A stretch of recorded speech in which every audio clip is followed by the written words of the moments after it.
عالمی دن کے موقع پر بچوں نے سندھ کی ثقافت کو روشناس کرایا اور خوب موج مستی بھی کی۔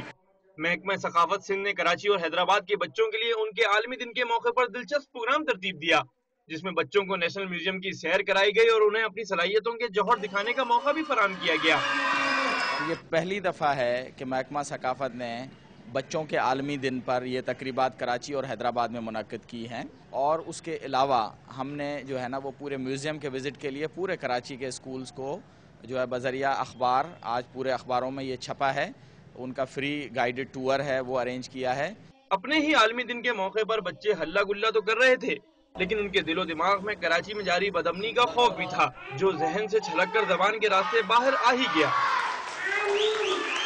روز روز دہشت گردی ہوتی ہے کہ ہم چاہتے ہیں کہ ملک میں امن ہو جائے اور ہم اچھی طرح پڑھ سکیں اور تعلیم حاصل کر سکیں۔ آج بچوں کا دن ہے، شہر میں زیادہ امن ہو جائے۔ آج بچوں کا دن ہے، آج ہم نے خوب انجوائے کیا ہے۔ آج ہمارا دن تھا، ہم نے میوزیم کی سیر کی اور ٹیبلوز دیکھا، بہت مزہ آیا۔ ماہرین نفسیات کے مطابق بیشتر بچے شہر میں جاری بدامنی کی وجہ سے اپنا اعتماد کھوتے جا رہے ہیں، اور کچھ تو اتنے حساس ہو گئے ہیں کہ اونچی آواز میں بلانے سے بھی ڈر جاتے ہیں۔ کیمرامین محمد علی کے ساتھ سید وسیم، ڈان نیوز، کراچی۔